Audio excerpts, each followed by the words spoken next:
the regional average median income. But the reality is because the city of Detroit, because of many historic factors involving things other than housing, many Detroiters do not have disposable income. The federal government and most agencies say if you're spending more than 30% of your household income on housing, so that'd be rent, mortgage, utilities, and other related housing costs, you are housing cost burden. And unfortunately, Detroiters are paying, large majority of Detroiters are paying more than 30% of their income. But also we have very powerful, large for-profit landlords and management companies. And you heard Mr. Tom Koviak talk about the lobbyists and things like that. But I want us to be careful. We don't paint all landlords with one big brush. Some of our members here at CDAD are nonprofits, faith-based organizations that understand it's important to provide affordable, accessible, attainable, high-quality housing in neighborhoods.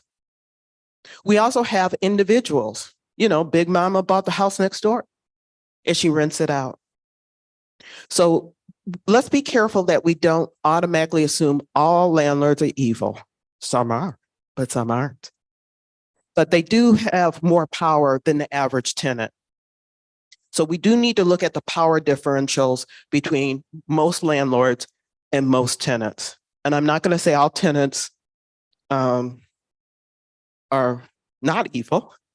There are situations involving health, safety, welfare, violation of different things. Under Michigan law, there's no right to renew. There's not a right to organize. But there is some discussion in our Michigan legislature about a rental bill of rights, as well as a homelessness bill of rights that would also help make sure that we can have more stable housing. CDAD has not taken positions on these bills. However, some of our members are actively engaged in the efforts to provide greater housing justice and stability. One of the main things is we have a shortage of affordable and accessible housing. So what ends up happening, you have a lot of people going after too few properties, and we're losing more affordable housing every day, whether they're single family or multifamily. Some because the landlords decide to go market rate, meaning they want to, charge whatever the market will bear, or they're just falling into disrepair, or families are choosing not to continue Big Mama's rent a property next door for whatever reason. We talked about this earlier about the inadequate enforcement of the rental ordinance and certificate of compliance. If you want to talk about evil, I think this is evil. We have laws that are not being enforced. So we have families living with black mold, sewage, unacceptably high lead levels, which we know affects brains of children as they're developing. I'm proud to say that the City Council did enact a lead abatement, but it takes money to abate a home. But at a certain point, aren't we worth it? Aren't we worth the investment? I say yes. What do you say?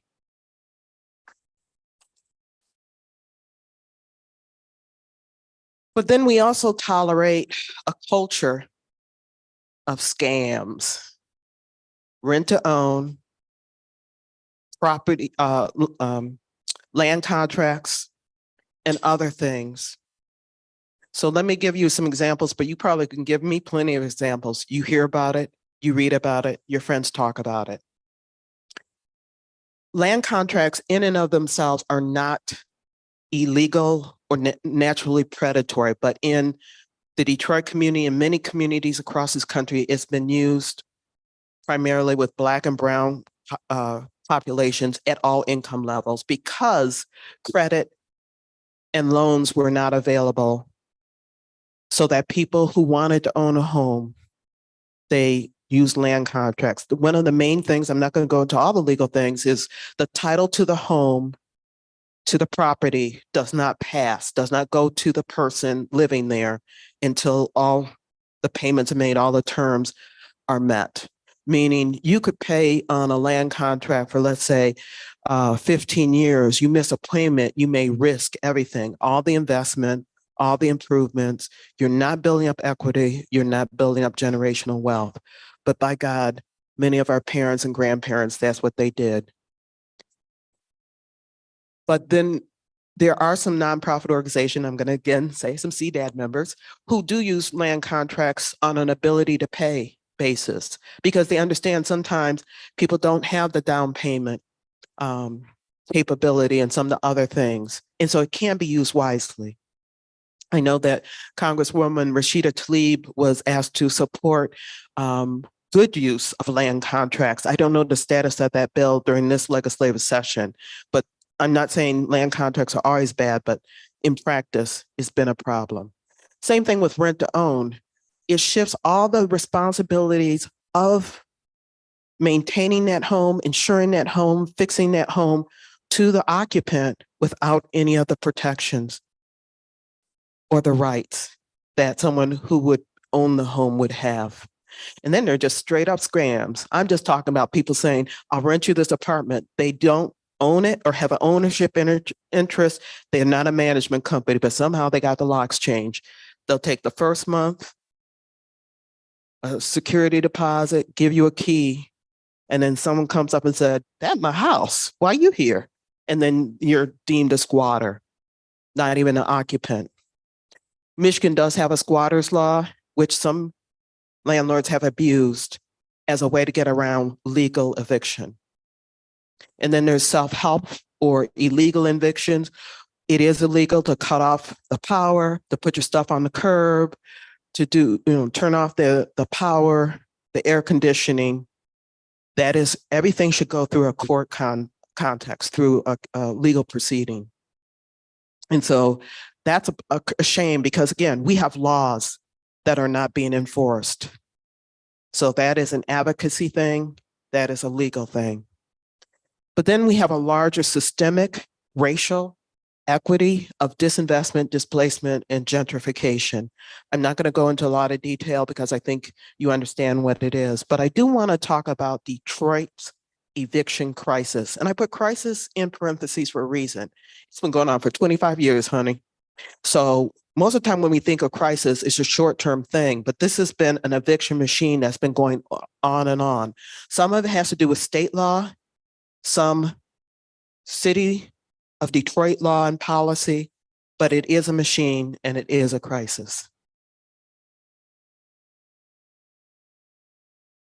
Oops.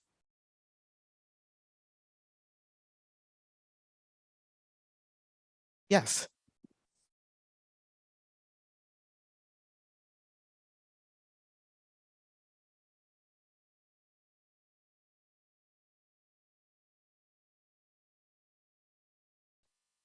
You. I'm loving your presentation, by the way. And at the court, we implemented some safeguards dealing with housing. These housing safeguards came out of the COVID epidemic, but then we extended them as COVID kind of curtailed. And I'm just curious if those new safeguards that the court has kind of implemented as it pertains to notice, as it pertains to a number of other factors, have helped to ease the crisis that people are in. So thank you, Justice Bernstein. There have been improvements, and thank you to the leadership of our Supreme Court and our state court appellate office. Most recently, there's been an adoption of a state court rule that mandates that the first hearing, court appearance in an eviction case may be virtual. Because for a lot of people, taking time off of work, childcare, parking, all the hassle of that, and many times it's just to schedule something else or just to see if you're eligible for a free attorney under the Detroit Right to Counsel. As far as notice and just docket management, there's been some improvements. More improvements are needed in 36th District Court. CDAD is part of the Detroit Right to Counsel Coalition, and part of what we do is we have a court watching program. So we are monitoring, and we are also trying to get access to court records. But one change is now, and I do understand the need for privacy for parties in eviction cases, but that also means we're having trouble getting access. We call it the hot list, those facing eviction, so we can go out and let people know before they come to court what the boogie is and what their rights are. And also for us to monitor, the number of cases filed versus default judgments. Default means where a party doesn't show up and then the court just automatically enters a judgment. And that had been a problem before COVID. But during the moratorium, of course, landlords and management companies were not filing eviction cases, but they are sort of inching back up, and the defaults are also inching back up. So that's something we are also monitoring. I would also say, as I understand, for filing, landlords, property owners, management companies are supposed to check the box to say that they do have a management or ownership interest. But I was on a bench bar call, and like 250 to 300 evictions a day, that's too much trouble to check that box. I was like, oh my Lord. So there's some tightening of existing court rules, but I would like to just express my thanks for both the court as well as the Whitmer administration in terms of doing things to further housing stability, and eviction prevention is more important than even the right to counsel. So it's part of a larger picture. I hope I addressed your question. So yes, there have been improvements, more improvements are needed. But talking about the eviction crisis, as I said, this is a result of longstanding legal policy and systemic issues and is growing in severity. The end of the eviction moratorium that was both under federal law and state law and local law, and federally funded emergency rental assistance. The Michigan Department of Health and Human Services still does have some rental assistance available, utility assistance, but it wasn't the large influx of federal money that really helped a lot of people stay in their homes, and also landlords to provide, they use as we've heard before, they use the rental to cover their mortgage payment, their utility payments, maybe even the management fee for a multifamily complex. But also with all the inflationary pressures that I'm sure all of you, every time you go to a store, you're like, eggs are how much? Eggs?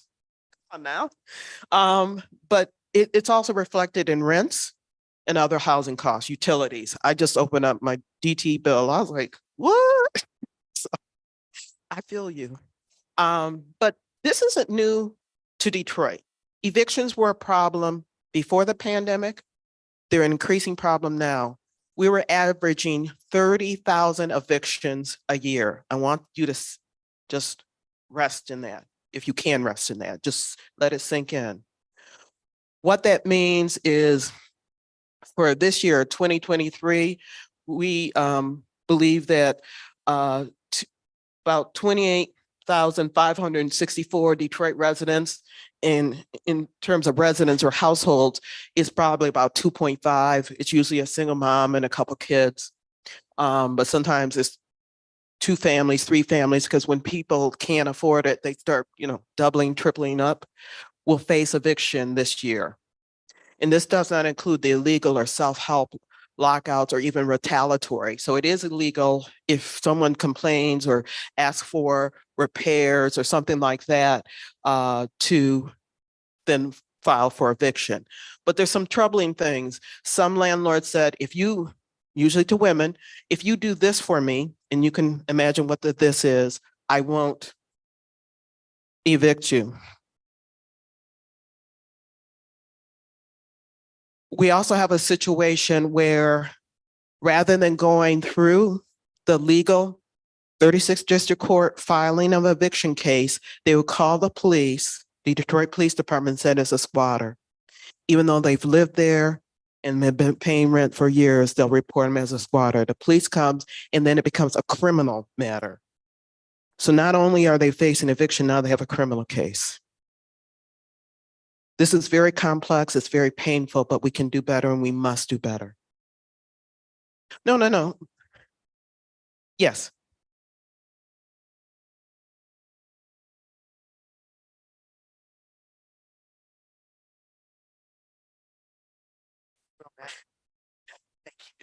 I'm sorry for asking so many No, questions, no, but no, don't be sorry. this is a fantastic presentation. I mean, fantastic. So, and this is incredibly useful. So if you could just elaborate a little bit more, and I don't want to monopolize but if you could elaborate a little bit more about how the squatting situation turns into a criminal circumstance. So let me go back a step. In Detroit, as well as in many other areas in Michigan, you under Michigan law, you are not required to have a written lease. So you have an agreement, it's still a legal agreement, but it's not written.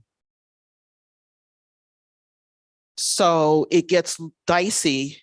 What was the agreement when there's nothing put in writing? There are court forms where you can check boxes. There, pre-inspection checklists, they're things, but people don't know their rights. But you also heard Steve talk about their landlords who don't understand their responsibilities. So part of the issue is making sure both landlords and tenants know their rights and responsibilities. And I would recommend, this is Ruth speaking, this isn't CDAD, this isn't the Detroit branch NAACP, get it in writing. And when they say, I will give you a discount if we don't do it in writing, that should be red flag. I would also say have proof of payment. Now, I understand a lot of people do cash. I got it. But when you go to court and the judge says, can you prove you paid? But some of the landlords and management companies are now doing cash apps and cards that might be good, might not. It's better than just straight up cash, here you go. But people do all kinds of things for all kinds of reasons. Not making judgment. I'm not trying to condemn nobody for nothing.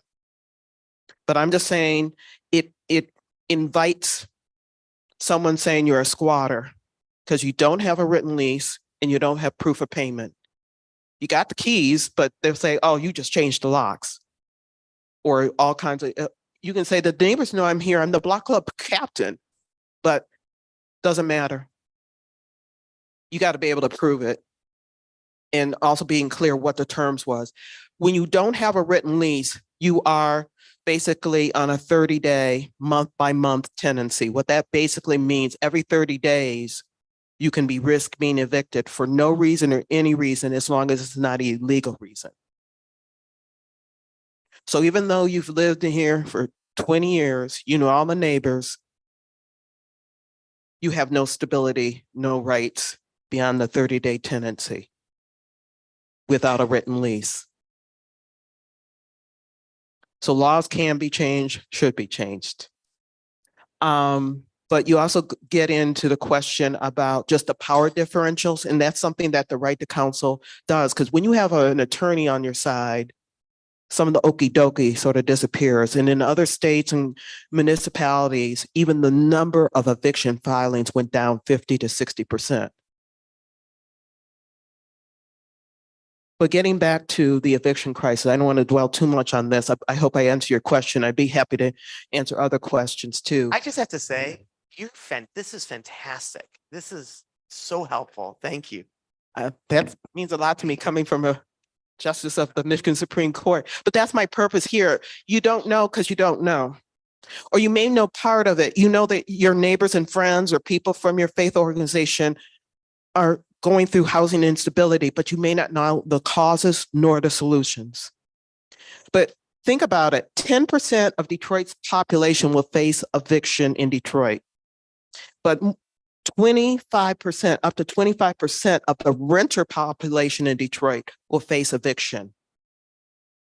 Think about what that means to educational outcomes, health outcomes, social fabric, civic engagement, anything you can think about that we care about, voting. It's just hard for me sometimes not to cry.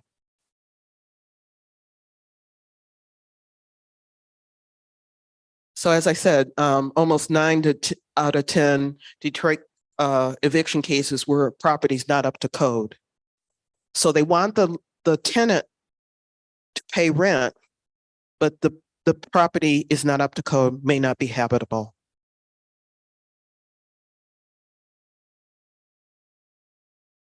We can't afford to continue this. There's prices being paid, and they're being paid disproportionately with our seniors, people with disabilities, and households headed by Black and brown women. Detroit used to be a city of homes. Now we're 52% majority renter city. We flipped. Some people are renting the houses they used to own. That's real sad.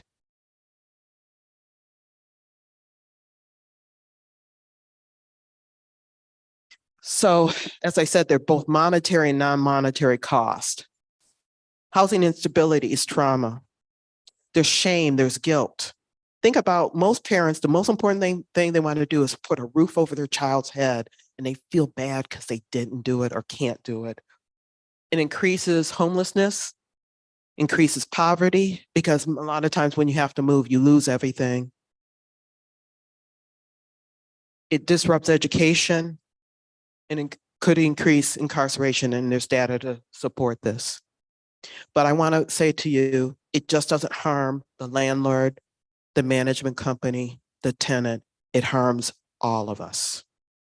We are a community, and this is a community crisis that we must solve.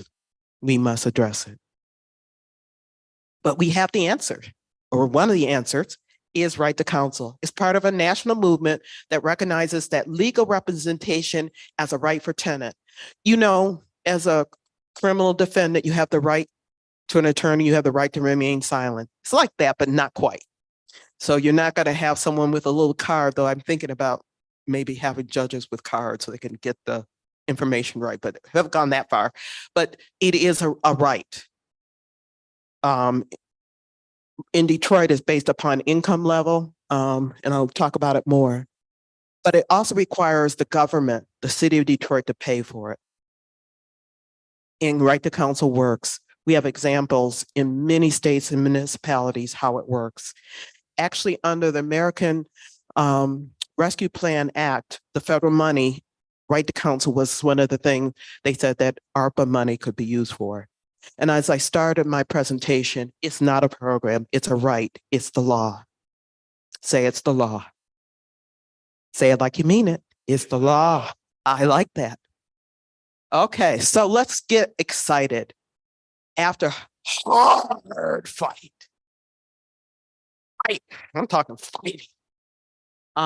Our coalition, which is very broad-based, tenants, Detroit residents, housing organizers, nonprofit, faith-based organization, legal services organizations, and individuals worked with our Detroit City Council, with our legislative champion, Council President Mary Sheffield, but it was unanimously supported by all council, that we became the 15th city in the nation to pass a right to counsel ordinance. Woo! Get excited, because it's the law. It's not a program. It's not an initiative. Features of it, 200% of the federal poverty level is eligible to receive full representation. I do want to make a distinction between legal consultation and legal representation. This is you, an attorney, to represent you in your best interest, providing zealous representation. You don't have a Zoom consultation and then go and get them, because really you need someone by your side. It covers all 36 district court evictions. So this includes landlord tenant. If you're being evicted because of a rent to own, a land contract, even you own the property and you're facing foreclosure and they file an eviction to get you out, you are covered. And it covers illegal lockouts. So when they put your stuff out or cut off the electricity or something like that, It also includes appeals to a limited degree. We fought for that because we understood judges are human and they may make mistakes, and we couldn't afford to have bad law continue or bad application of the law. But we also made sure we wanted to have community outreach. It's not good to have a right and you don't know it or don't know how to access it. But also community outreach is good for prevention and diversion.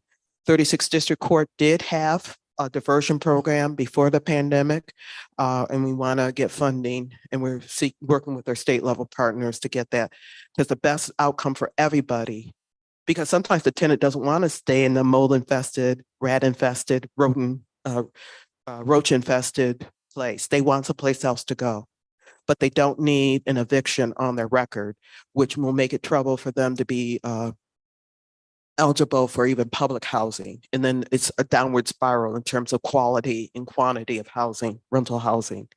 Office of Eviction Defense was created. Raise your hand if you can, if you know that the city of Detroit has an Office of Eviction Defense. Yeah, I thought so. So no hands for people online. You can raise your electronic hands, but just know in this room, no one. So that's a problem.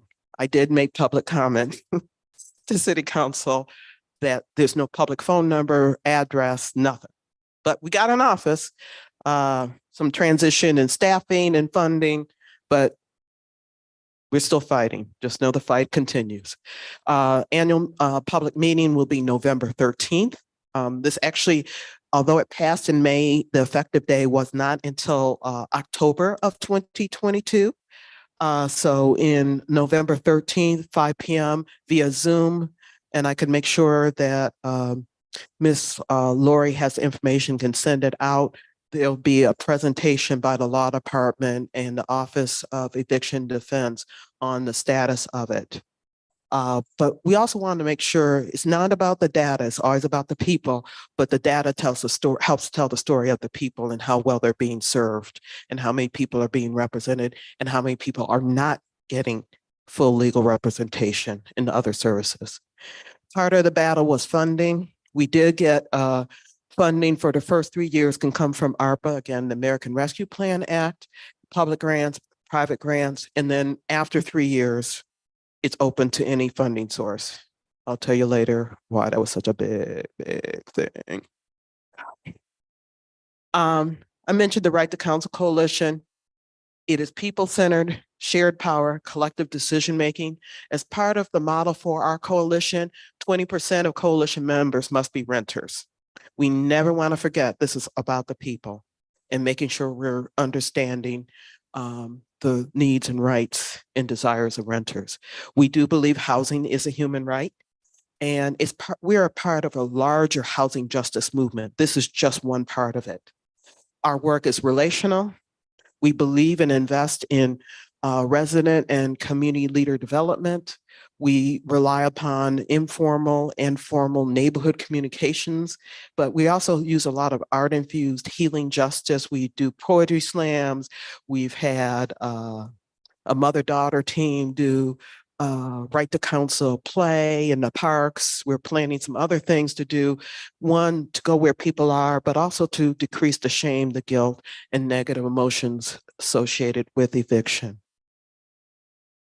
Where we are now, we are still fighting for full funding and full implementation. We did get some promises, pledges for funding under the American Rescue Plan Act. There is a report showing in year one we'd need $17 to $18 million. That was pre-pandemic. We were estimating to be fully funded would take $25 million. At this point in time, we are not there yet, but we're getting there. I mentioned the eviction diversion program is going to be an important part of making sure that people don't have to be evicted. And I would say it's traumatic for landlords even to have to go through all the legal process sometimes.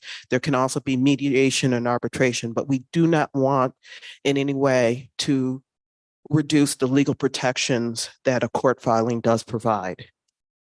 We are working with and in community on education, engagement, and outreach, and I consider this presentation, this discussion as one of those efforts. There is some state level legislation to be introduced for a statewide right to counsel law. So again, it's a law, not a program, not an initiative. One of the things we're concerned about, we don't want a state law preempting or taking over and causing Detroit to have less than what we remember. I told you we fought for. Yeah, I don't want us all that hard-won victory to be lost. We don't think that's going to happen, but we understand with the politics of things change, and there's some federal level legislation to enhance renter rights and housing stability. Just want to thank our Detroit legislative delegation for their support of our work. We did get a $2.5 million award from the state for the Detroit Right to Counsel, and we're always applying for grants to fund our work too. So as I promised, I want to provide you, and I know this is a little small, but it should be in your packet, some resources. So if you're facing or at risk of eviction or know someone who is, I would say one of the first things you want to do is the City of Detroit's Housing Resource Helpline. This is also if you're facing foreclosure, tax problem, property tax problems, which is 866-313-2520. For homelessness, you always can call the United Way helpline at 211, or the coordinated assessment model, which is all the different homelessness providers working together. That number is 313-305-0311. But you're not without power. You're not without avenues. You're not without solutions. You can call the City of Detroit Building Safety, Engineering, and Environmental Department. That's too hard to say, so I'll just say BSEED to report or get information about how to report a problem with your rental property that you're living in or someone else is living in. So the BSEED number, that's the City of Detroit, is 313-628-2451. If you want to join this national movement, the state movement, the Detroit Right to Counsel movement, you can go to our Facebook page under Detroit RTC, or you can text DRTC to 833-2584-698. If you want, just some of you are little data geeks, I get you. We have data, we have reports, we have lots of information, because I understand some folks need it. Won't believe me? That's all right. You need to do your own research because you're thinking people. There's a U of M, the University of Michigan Poverty Solutions has a website called the Eviction Machine, and it gives some history data. A lot of the reports that I mentioned are found there, but also advocacy tools and additional resources. So that's www.evictionmachine.org. So with that, I have finished my presentation. I'd be happy to receive any questions you may have.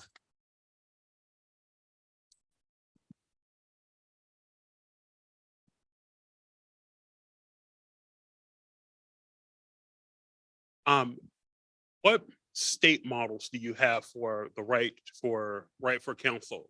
What states actually have this implemented? Donald always asks hard questions. New York, Cleveland, I can't remember off the top of my head. So there are about 15 cities in 3 states, but I can't remember. But New York has had a right to counsel for many, many years, and it's when I said 60% decrease in the number of eviction filings, I think that's I believe that's New York. City, New York State. Then. New York City. New York City. Okay. But don't quote me because you're relying upon Ruth's memory. Okay. And I never trusted. You shouldn't either. But if you know how to contact me or anyone else, if you need that kind of data, I have it available. I just don't have it available in my front of my memory.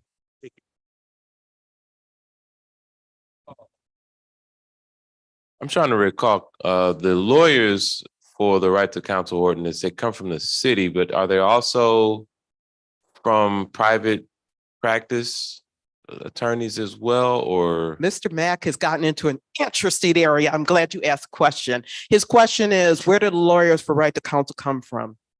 At one point in time, we had 4 to 5 different legal services programs dealing with eviction. So when there was the COVID-19 emergency relief program, federally funded, the city contracted with private attorneys to represent people who have or were planning to apply for SARA, not a girl's name, CERA, rental relief, which include rent, utilities, and internet. And it was just a flat fee, like $250 per case. So I'm not practicing now, I would not do more than $250 worth of service. If you pay me $250, you get $250. So generally, they just appeared in court, 36th District Court, and said, Your Honor, here's my client. They have filed for SARA. Thank you, Your Honor. Now it's $250. And they'd walk away. Then they'd call the legal services organization or a housing services organization to help the individual, or Wayne Metro was helping, and some of our nonprofits were helping people to fill out the form. It's mostly online, and for some people that just didn't work. And there were some issues on the state level that was processing the city of Detroit forms, because as I said, initially they required a written lease, and advocates had to explain, folks in Detroit don't necessarily have a written lease.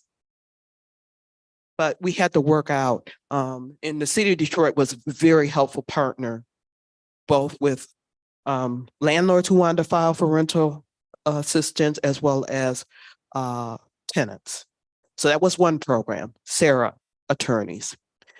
And then the Gilbert Foundation has a program, and I want to make this very clear. It is not right to counsel. One of the main differences is a legal consultation. It is not legal representation. So the foundation gave money to the city of Detroit. Again, the city of Detroit contracted with legal services organizations and lawyers to provide legal consultation, which basically there was a Zoom room and the tenant would come in, this attorney would come in, and they say, sounds like you haven't paid, looks bad. Not really in a position to see if there are any affirmative defenses, which basically would help a tenant, whether there was, up to code, whether there's a certificate of compliance. They'd be like, how soon can you get out? Maybe I can get you extra few days. So not zealous representation, was a consultation. And so when the tenant came before the judge, the lawyer was not in the Zoom room. They were by themselves again. At that time, 80% of landlords had legal representation and only 4 to 5% of tenants had legal representation. Think about that imbalance. And then there's right to counsel as a separate program. The problem is, I know you had Chief Judge McConaughey last week, but part of it's a document management. We, through our observers, watchers, saw that they were scheduling eviction cases every 6 seconds. They weren't expecting people to say anything or do anything. The question is, do you owe the money? Did you pay it? Can you pay it? And again, without a written lease, you didn't have as many protections.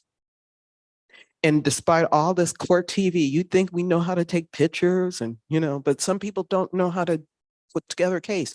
That's why they have lawyers. I'm trying to pick my words correct. We want to make sure, I'm going to say in the affirmative, that the lawyers are qualified, experienced, culturally competent, and paid well so that they can provide the best defense possible. Because in our justice system works better when all parties are represented by counsel that are well able to speak on behalf of their clients and get good resolutions. So the problem is there are multiple things. There was also what I call a rocket docket. It was a termination of tenancy docket where that was even less than 6 seconds. Basically, they just sometimes would not even allow the tenant to speak. Well, I'm proud to say that judge is gone.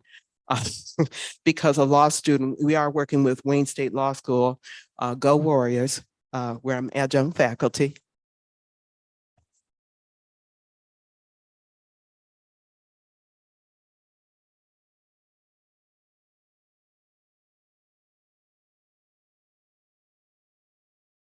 That's how they were scheduling it. So with 36 district, well, no, not 6 seconds, but if you have 90 cases in an hour, then figure it out. They assume that a certain number of people would not show and different things, but if they did, in which we're encouraging people to show up, then it became every 6 seconds.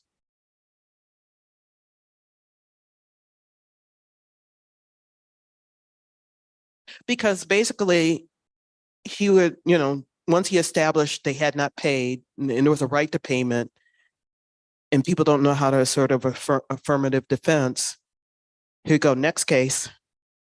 So it was a Wayne State law student who had the courage, the bravery to file, yes, a complaint. An active complaint. Yeah, it's a very unjust system, but it's also a scary system. So we also want to have court watchers and expand our ambassadors program so you're not alone. Because help is here, you're not alone. The law can work if you know your rights. And the right to counsel needs to be fully implemented and funded.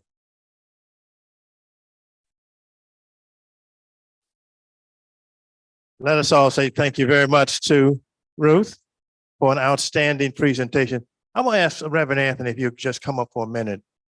Because I think there's something we need to let everybody know. We talked earlier about the New Bethel incident. Thanks, Julie. In our next panel, let's give Ruth another hand. Thank you, Ruth. We appreciate you and all of you. I mentioned earlier about George Crockett and the New Bethel Baptist Church incident. How many of y'all remember that?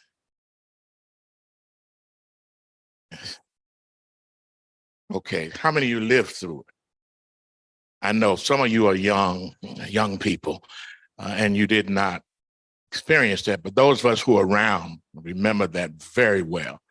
And one of the key people that was involved in the jury that dealt with one of the individuals who was charged with shooting a Detroit police officer is a part of our panel today. That's Sam Stark.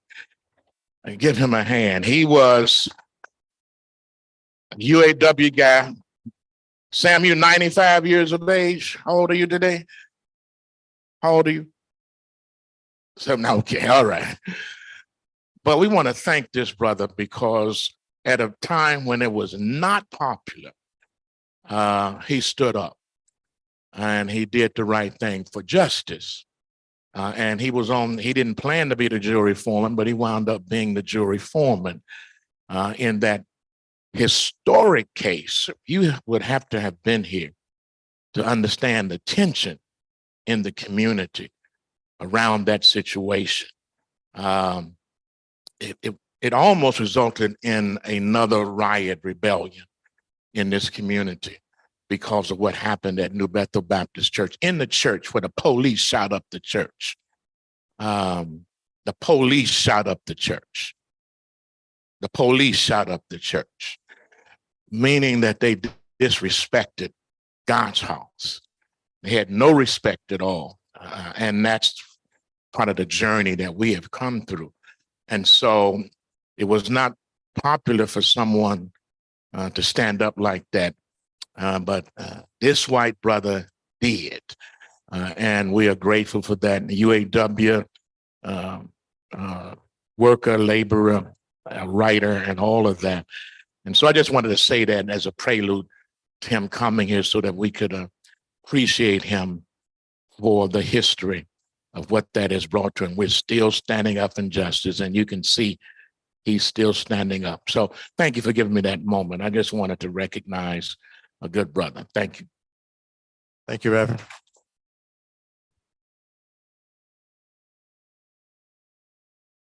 At this point, we're going to take a short lunch break.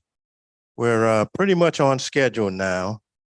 And so I'll ask, we're not going to call tables. Y'all just go on back there and get you something to eat. Bring it back to your table, sit down.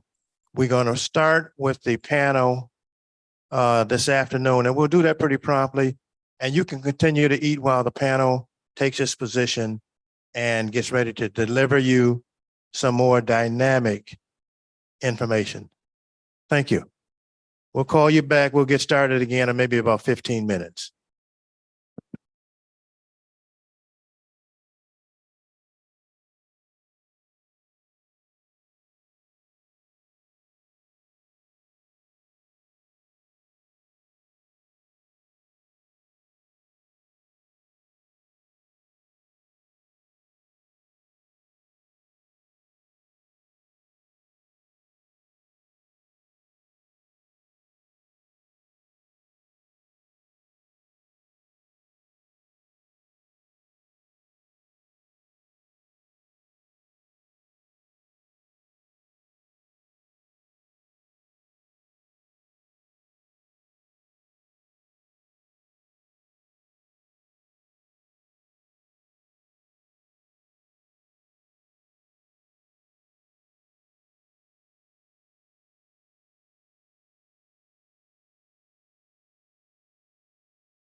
Buy the new Pixel 8 Need Pro the at mic. googlestore.com and get Pixel Watch 2 or Pixel Buds Pro on us. Okay, I'm Small business owners who want to save So, time and we're gonna money get on started workers' again. compensation insurance should go to Byberg.com. Oh, I gotta to get a wait for the policy in technicians less to than get in 5 place. minutes. As part of Warren Buffett's Berkshire Hathaway Insurance. Okay.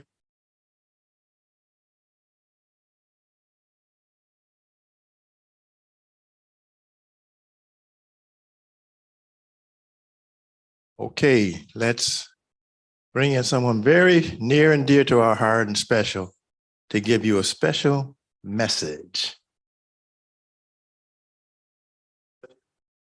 All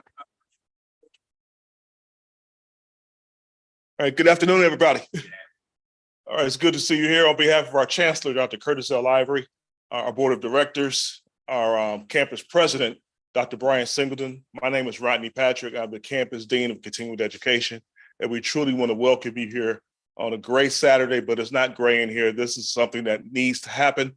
The education of our community needs to occur, and the fact that you're doing this in the community, and then community is actually our middle name, this fits. So everything that you're doing, we want to make sure those things happen in the community right here at your local Wayne County Community College District, especially the Curtis L. Ivory downtown campus. Again, we appreciate you. Thank you, and enjoy the rest of your afternoon.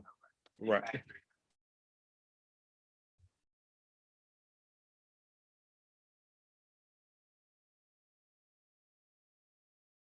Y'all don't know it, but you're in for a real treat this afternoon. Because you're going to hear from some dynamic panelists. Introduce is going to bring them on up on the stage. And we're going to have some real serious talk this afternoon about the benefits of voting and the fact that politics are local. Your moderator this afternoon, none other than the Hester L. Wheeler. And let me say a few things about him before we come up here. Because once he get up here, I ain't gonna be able to talk. Hester is currently serving as a special assistant to the Secretary of State for the state of Michigan, having previously served as Assistant Secretary of State. He's a lifelong Detroiter. His career spans decades of involvement in advocacy for children, the less fortunate, and particularly those who are activists here in Southeastern Michigan. Now, some of y'all don't know it, but Hester started out as a firefighter. He was what we used to call him a smoke eater. And he even did a great job at that, y'all. I know, I've heard from people. He was great at fighting fires. But he went on to become Assistant County Executive for the County of Wayne. After that, served as Director of the Michigan House Democratic Communications Office and as a lobbyist. So he got a whole lot of credentials and he knows a whole lot of stuff. Maybe his most important and influential service was as the executive director of the Detroit branch of the NAACP. And he did that. He was also the founder and CEO of his own company. But the thing I like most about Hester is one phrase that he always says.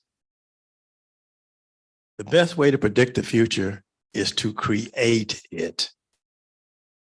You want to know what the future is going to look like? Put it on your own shoulders and make it happen.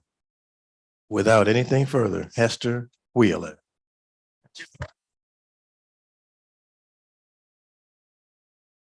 Warm introduction.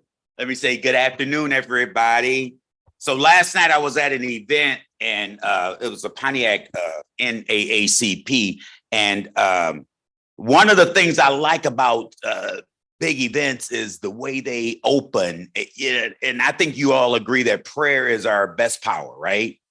That's your best individual power. And after that is it's voting. The fact that white folk and racists and conservatives keep coming after our vote, there must be something significant about voting.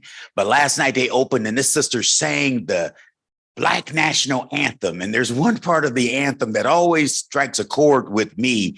And it says, the one who has led us into the light. What's that part of the song? You guys remember that?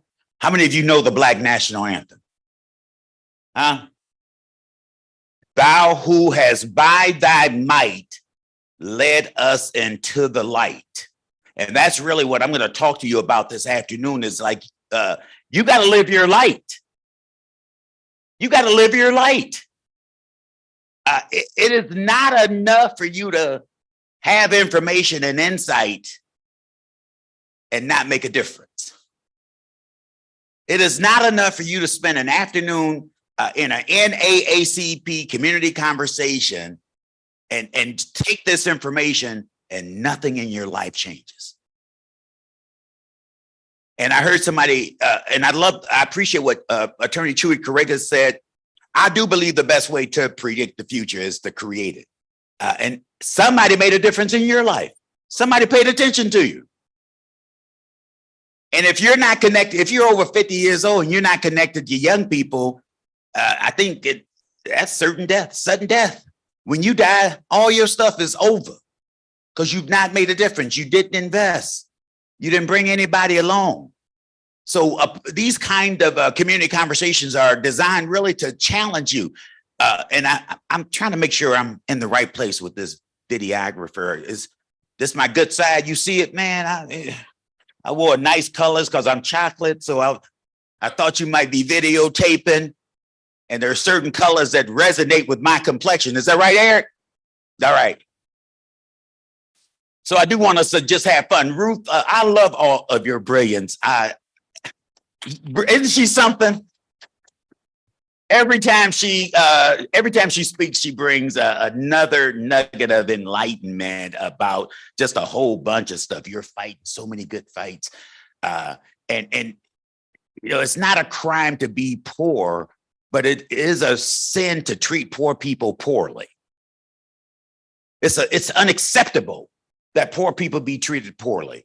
And I watched this foolishness play out. I came from a working poor family. I didn't even know we were poor until I got old enough to know what the numbers said. There were 10 of us, 6 boys, 4 girls. Mom worked as a domestic, dad worked in a factory, and we qualified for everything free, Daryl, everything. And there were never enough lines on the application to list all of my sisters and brothers. So Goodfellows, for example, we got it every year growing up, every year. So, and the reason I tell that story is, but for the grace of God, you ain't all of that. If you've made it into the middle class, you're probably first generation. You ain't always been middle class. How in the heck are you going to forget where you came from? I'm from Linwood. I'm proud to tell you that. And I love Goodfellows, for example. On any given day, if the Goodfellows are out collecting money, I take whatever money is in my pocket, I give it all to them. That's how much I care about the least among us. I give it all to them. So I am saying you've got to make some decisions early in your life that you're going to make a difference and that you're going to help somebody. And I do believe, I know this is rhetorical, but I've lived long enough to know that service is the price we pay for the space we occupy. And people are so nice to me, and I don't always understand why, but they tell me, do you remember I called you 20 something years ago? And I think it comes down to just helping people. People remember, and the best advice I ever got, Brother Stuckey, you'll learn this if you don't already get it. Call people back. If somebody calls you, call them back. Am I right, Steve? In your business, if you call them back, and half the times you might not be able to help them. Very often it's just providing them with some direction. Very often it's a listening ear. When I was executive director at the NAACP, I spent 35–40% of my time calling people back. And then I got good at it, Sam. I developed a little 15-minute rule. Like, do you know that the average person will exhaust themselves in about 7 or 8 or 9 minutes? And after 7 or 8 or 9 minutes, when they start repeating themselves, that's when you can take control of the conversation, but you got to listen. And then after 7, 8 or 9 minutes, repeat back what they said and make them agree that that's what they said, which says you heard them. And then you know how I would conclude most conversations? What remedy do you seek?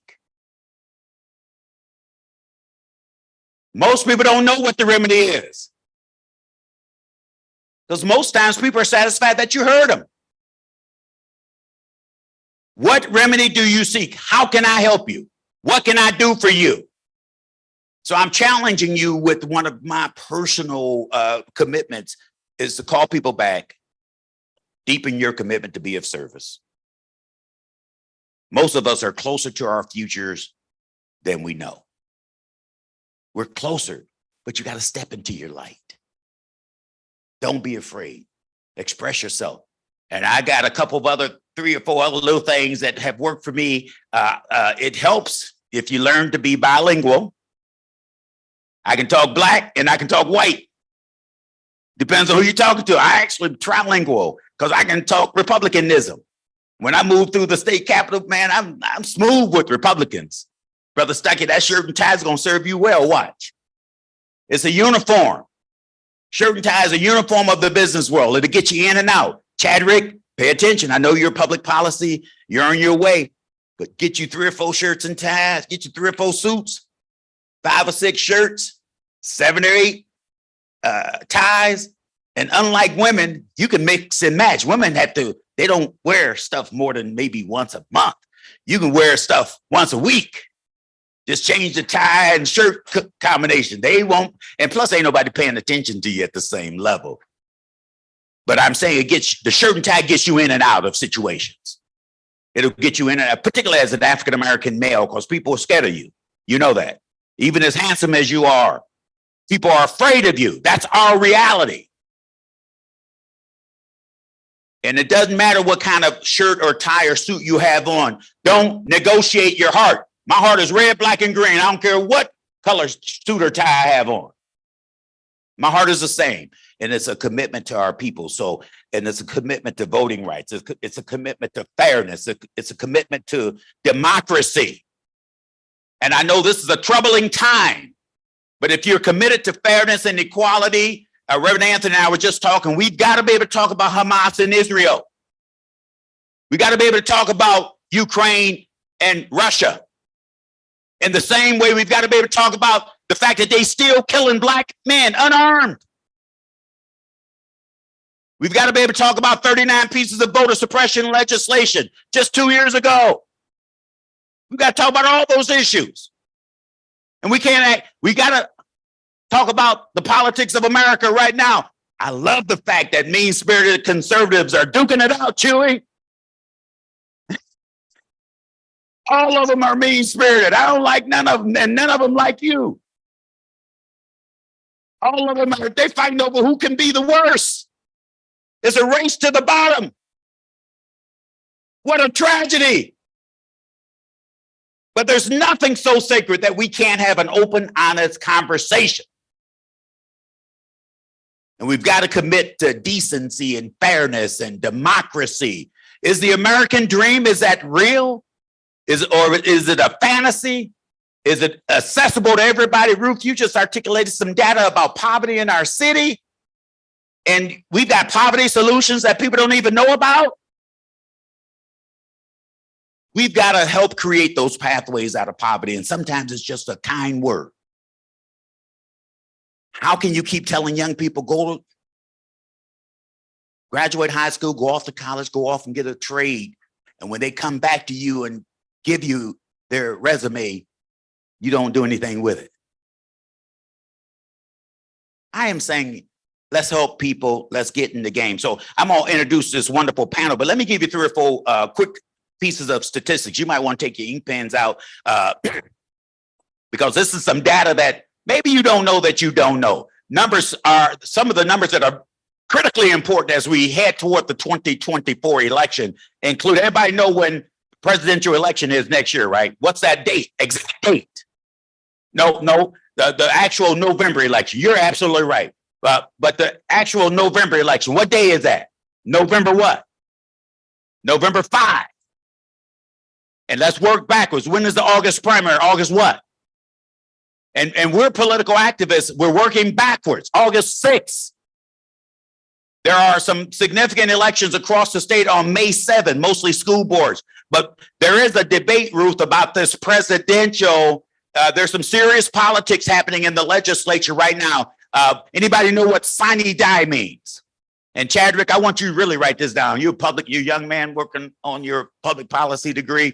These are public policy concepts. Sine die is the conclusion of a legislative session. That means end of discussion, end of debate. And Negroes, y'all need to understand sine die. Once you've had an argument and you lost, you can't bring it up again. You hear me, Negroes? Because we be stuck on stuff from 10 years ago. Sine die, end of debate, end of discussion. You got to reintroduce it, start over, start fresh. So anybody that had a legislative proposal during this legislative cycle, if you didn't get it out of committee, if you didn't get enough votes to make it to the floor, if you didn't make it off the floor to the governor's desk, to the other chamber first, if you start in the House, you got to go over to the Senate to get agreement. And then from there, you take it to the governor. If you don't do all those things, end of debate on that piece of legislation. So sine die right now is scheduled for November. And if it happens in November, the presidential caucuses will happen February 27th. If not, it's March 12th. Those are important dates. Some other numbers that I think are especially important are 45, 40, 29, and 9. Can anybody tell me what you think those numbers might mean? And not to put you on the spot, but I'm putting you on the spot. 45 days is when 27,000 overseas military ballots have to be on their way. Last election cycle, 22,000 were returned. That's a significant constituency. Jocelyn Benson, our Secretary of State, helped to make sure that happened. 40 days is when the absentee ballots are in motion. 29 days is the length of time for early voting. If you work with your clerk, she can make early voting a reality for up to 29 days before election day. But the law says a minimum of 9 days. It depends on your relationship with your local clerk. All of you should know your local clerk, and you should push for 29 days. But the law says they have to do it for 9 days. So 45, 40, 29, and 9. And why are those dates important? Why are those numbers important? Because you can win before election day. Don't put all your energy into waiting for election day. Start early. Start driving people to the polls. Start getting people to sign up for absentee ballots. Start getting people. Churches can have 3-4 Sundays in a row where as soon as church is over, everybody go to the early voting site. Do you hear what I'm saying? And why is that especially significant to Black folk in particular? It's your vote they're coming after. None of this voter suppression stuff is targeted at white folk. It's the Black vote. And we still have to beg and plead with each other to vote. You don't have power if you don't use it. And voting is your power after prayer. So we're going to talk about voting today. I'm going to give you a couple more numbers. Anybody can tell me 2 of the 3 new voting rights? What are 2 of the 3 new voting rights that we have here in Michigan that we did not have 10 years ago? What can we do today that we could not do 10 years ago? No excuse absentee voting. What does that mean, Danielle? And what was it before? Yes. Or over age 60 or 65, I believe. So that law is refreshing. You don't need an excuse to vote via the absentee process. We got to take advantage of that. Anything else? What can we do now that we couldn't do 10 years ago? No excuse absentee voting. What else? What about the registration process? Same day voter registration. You can register and vote on election day. Last year, 30,000 people in Michigan took advantage of that new law. That's huge. What was the old law? Anybody remember?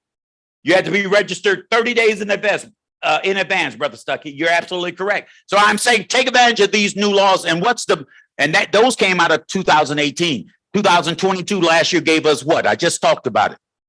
What is that thing we can do starting 29 days prior? Early voting. It's the law now. It is the law. So I want to introduce our panel. We've got an exciting panel. I'm going to ask you all come up, take your seats. We're going to start with the blind justice, Richard Bernstein. You guys know who he is. Please welcome 1-800-CALL-SAM. Now this is 1-800-CALL Richard. Come on, Richard. Let me get your hand here, brother man. My man. All right. And take either one. You can take this first one if you want. This first one right here. Yes, sir. Okay, you good? Good. You got it? Yes, sir. Cool. I see that. All right. 1-800-CALL Richard is here. And that brother is so full of passion. And he and I have been having just some quick conversations about just a variety of things. And I'm not putting him on the spot. But we were talking about redemption and the ability to move on. And if you make a mistake, you say, I'm sorry, and you repair the, what's the word there? Repair the harm and move on.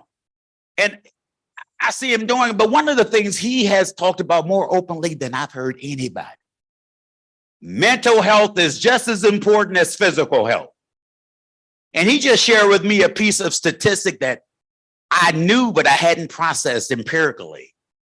49% of Michigan residents suffer situational depression. Did y'all know that? Some of y'all are depressed right now, don't even know what it is. Some of you can't wait to get home, get that ice cream or that glass of wine, continue where you were last night. Monique Stanton, President and CEO of the Michigan League for Public Policy. Monique, welcome to the George W. Crockett Community Law School. This sister is so dynamic. She's bad. She participates in a lot of our NAACP Political Education Committee discussions. And what I love about the Michigan League, it gets no better than that type of organization on public policy. Chadrick, I want you to make sure you get to know this young lady also. You will become a public policy expert if you spend time with people like Attorney Ruth Johnson and Monique Stanton. They are brilliant. They live the front line on public policy. And Reverend Anthony, Sam, you were the jury foreman? Everybody's got a story. Y'all heard what Reverend Anthony said about Sam Stark? As long as he and I have known each other and have worked together, I don't know if I remember that part of your history, but please welcome. Sam Stark is our man. Sam is UAW to the core. And Sam, it is always a pleasure to work with you. Sam, you don't know that you brought, come on up, sir. He brought a training to the NAACP. How many, you can take that seat right there, Sam, okay. How many of you have taken the training, Runaway Inequality? Anybody here? Runaway Inequality. You've got to take that training. Sam brought it to the NAACP. You won't really understand this UAW moment until you've taken that training. But explain to me how Mary Barra made 29 million, and there are people who work on the front line in these auto industry organizations, and they can't even afford the product that they make. Something wrong with that picture. The guy over at Ford Motor, I just saw yesterday, Fain said he made $21 million. And there are second and third tier employees at Ford Motor who can't afford a Ford Explorer Escort. Is that the entry level car? Yeah, see, we so middle class, we done forgot what the entry level cars, we don't even know their names anymore. And the last but not least, she's an incoming leader of a whole bunch of initiatives, and she's walking the wrong direction right now. No, I'm just putting you on the spot. You're being polite. But please welcome Danielle Stephen Atarawa. Danielle is Delta Sigma Theta. She's one of them Delta sisters, right, Gloria? It's a bunch. Any more Deltas in here? Y'all, you can, there's one. You guys are everywhere. We don't always know exactly who you are, but we can feel your presence because y'all always applaud each other. You always say, they got little Chadrick, pay attention to Deltas because they got their own little language. So let's do this, guys. Let's have a quick conversation. We don't want to keep this audience much longer, maybe 30 minutes max for all of us, 30 minutes max. And I'm just going to ask you guys questions. Eric says, make sure the microphone is on. There should be a green light. Make sure green is, well, mine is green when it's on. Am I right, Eric? Okay. Yeah. Okay. Is your green light? I want you to take 2-3 quick minutes. Tell us exactly who you are and why you think voting is important. I'm gonna start on this end with Sam. Then I'm gonna jump to I'm gonna skip over to Monique, come back to Danielle, and 1-800 call Richard Bernstein. Sam, tell us again who you are and talk about why voting is important. My name is Sam Stark, third generation auto worker, NAACP member, Yes, sir. and with Southeast Michigan Jobs with Justice. I want to start very briefly by quoting a Canadian. I think it's very appropriate. The president of the Canadian version of the AFL-CIO said years ago that government is the tool we can use to build the kind of society we want. I don't know how many people believe that anymore.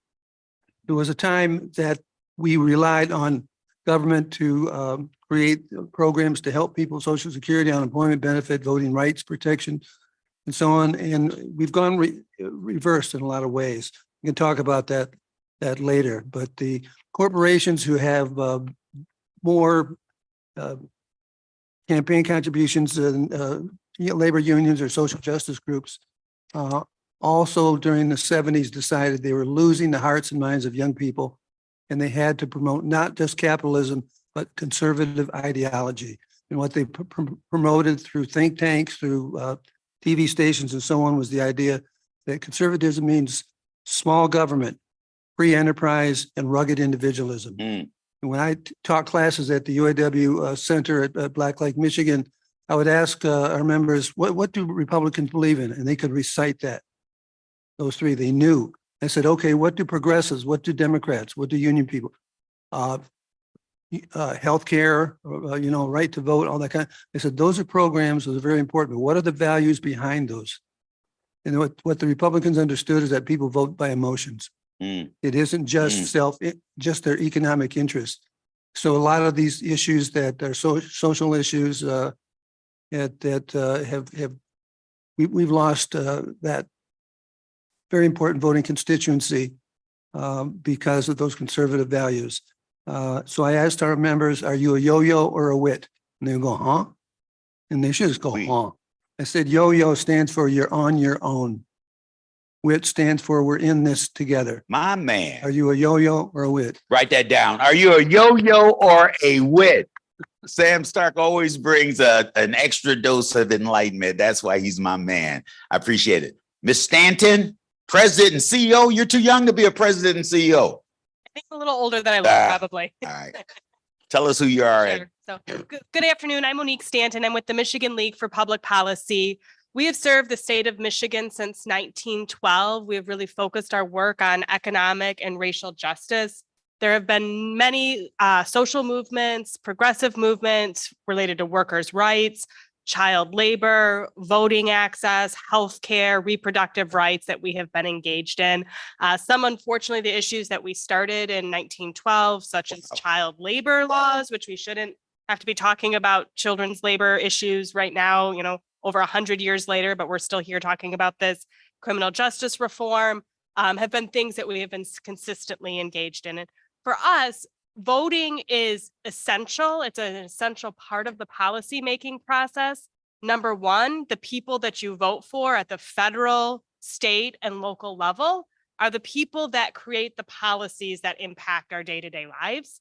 And two, you can actually shape policy through the ballot initiative process. Yes. So things like Prop 2, Yes. redistricting, Prop 3 are things that are powerful tools for us to shape policy as well as drive out voter turnout. So we have been longtime advocate and supporter of voting rights and voting access and want to do everything that we can to make sure that there are high turnouts in elections. That's awesome. Thank you so very much. 1912. 1912. Isn't that amazing? And it's also, I heard her say several very insightful things. The more things change, the more things remain the same. We're still fighting a lot of the same battles. How many of you think slavery is over? Raise your hand if you think slavery is over. That's good. You didn't dare raise your hand. That was a trick question, right? Because human trafficking is slavery. Incarceration. What does Google the 13th Amendment. What does it say? It speaks very directly to slavery, but we just call it something different. We call it something different. It's based on the way we think. Thank you so very much, Miss Monique. Danielle, well, we got big plans for her. Please give her a rousing applause. Let's encourage her. I can't tell you the whole story quite yet, but Danielle, what is a Delta? What is that? Who are you guys? Good afternoon, everyone. I am the Michigan State Coordinator for Social Action for Delta Sigma Theta Sorority Incorporated.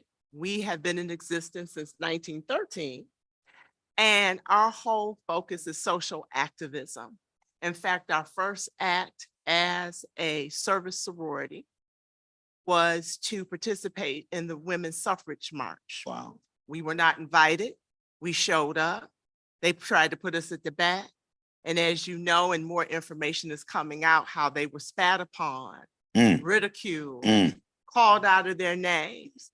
But those 22 women thought it was not robbery to do more than have tea parties and talk about issues that needed to be taken care of.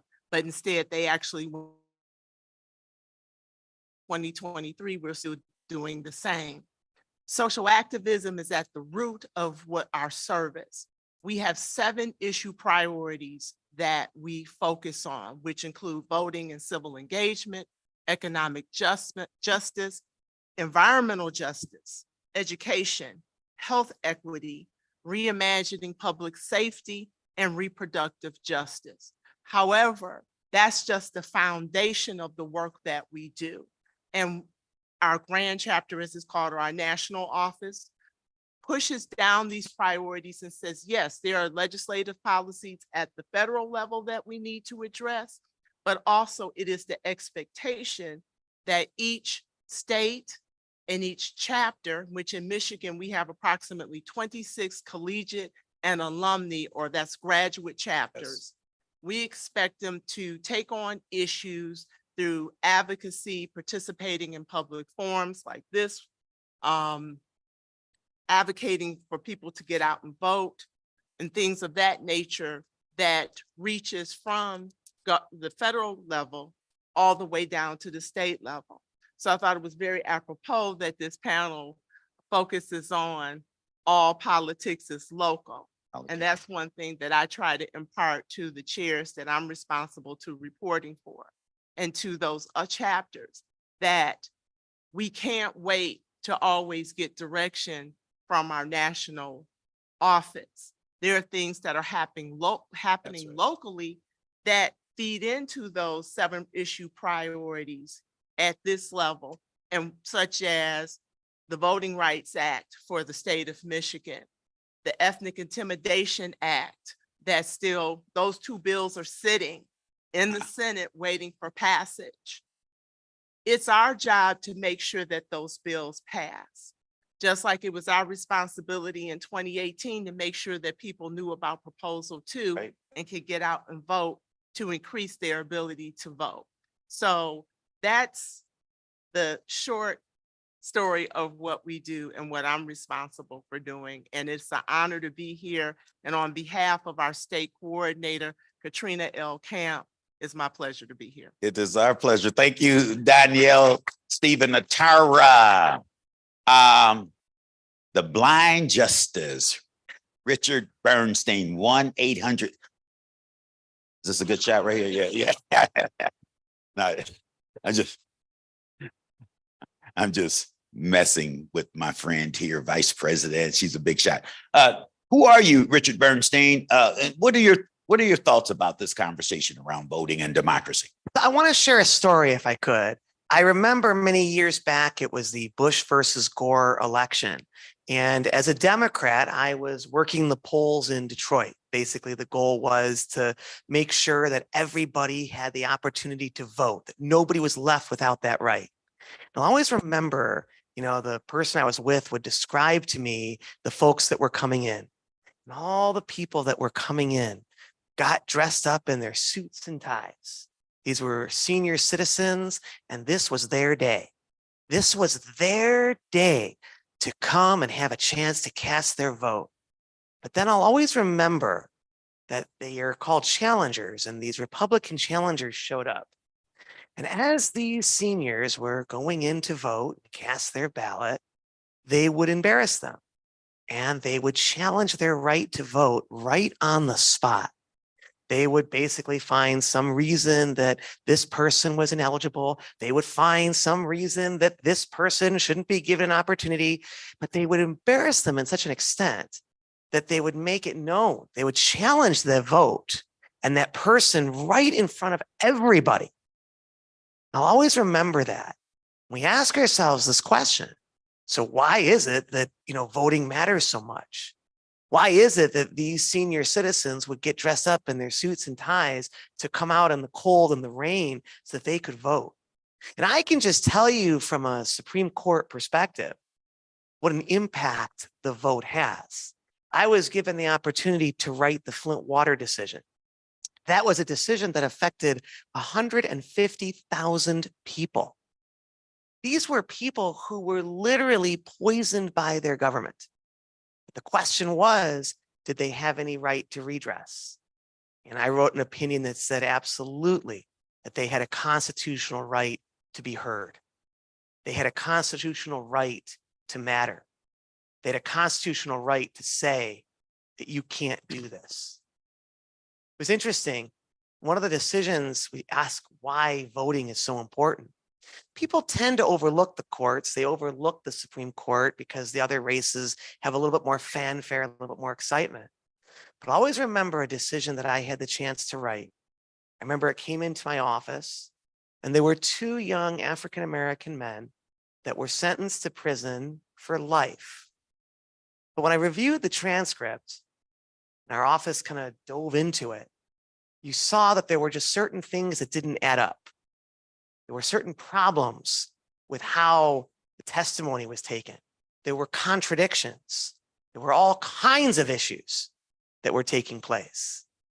And I'm proud to say that we were able to write an opinion that reversed those convictions, and those two men are free today. But My man. it's important to point this out, though. Their lives have still been decimated. They lost Yes, sir. 18 years of their lives. And every day when you're incarcerated is a day just to survive. Yes, sir. So it's not simply just a lost time. In many situations, it can be a lost life. I'll quickly wrap up by saying, why is voting so important and why does it matter? And why do the courts matter? And why do the courts make such an impact on us? Just a short distance from here, actually, in Dearborn, Michigan, you have the Rouge plant in South Dearborn. And I remember this case as it came in. And the question was, did Ford have the right, the Rouge plant, to construct a series of smokestacks? And that these smokestacks would elicit soot that would go all throughout the neighborhood. It would blanket homes. It would blanket schools. It would cause asthma and sickness. And the question was, did the community have a right to be a part of the process?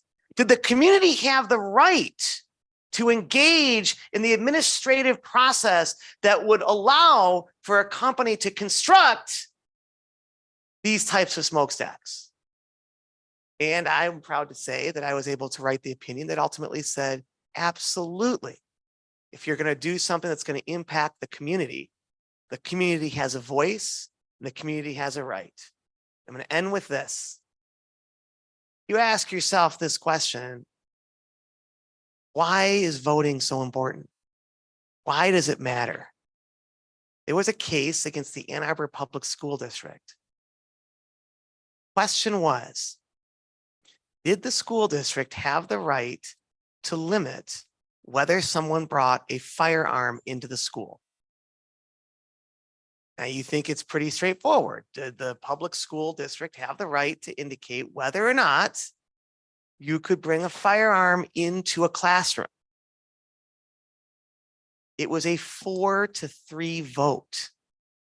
4-3 vote that said that local school districts have the right to regulate that type of behavior. Why does voting matter? Wow. It matters because it's environmental, it's criminal justice, it's all the issues that affect every one of us here today who are out here on a Saturday. Voting matters, voting counts. And as we go back to that day in Detroit, that's why all those senior citizens were there. But sadly, that's why their opponents were there. because they knew that their votes mattered and counted. And they were going to do everything they could to prevent that from happening. Awesome. Richard Bernstein. That's enlightenment, isn't it? Richard Bernstein is a borderline Baptist preacher. Because a Baptist preacher will announce they're going to close 3 times.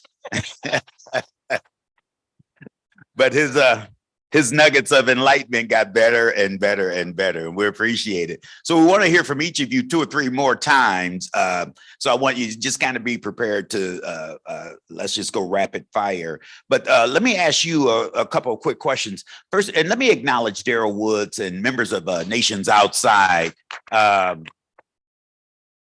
because I was reminded of the good work you do, Daryl, when Brother Bernstein highlighted a day is wasted, particularly and the disparate treatment that African Americans live in this criminal justice process.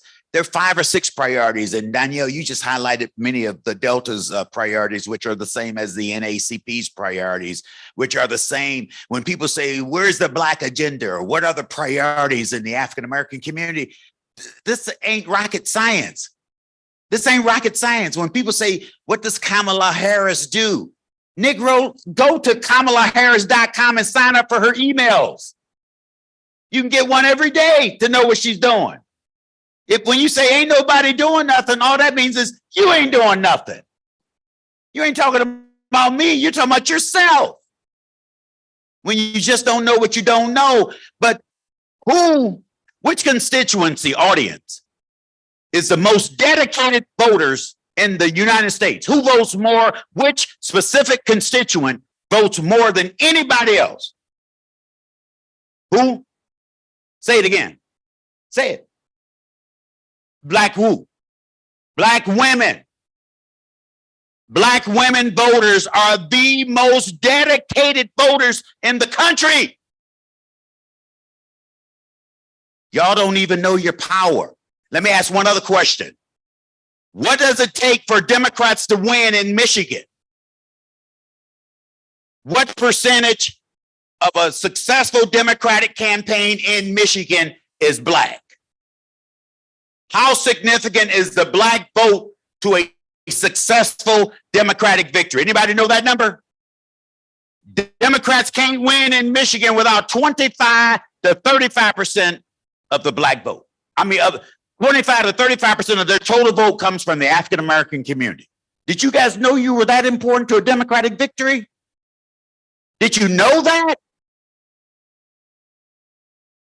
So sometimes we just don't know what we don't know. And so I am saying use your power. Sam, talk about these disparities again. You are a labor leader in your own right. And first of all, describe reversing runaway inequality. Just describe that course, because I want people to know about that.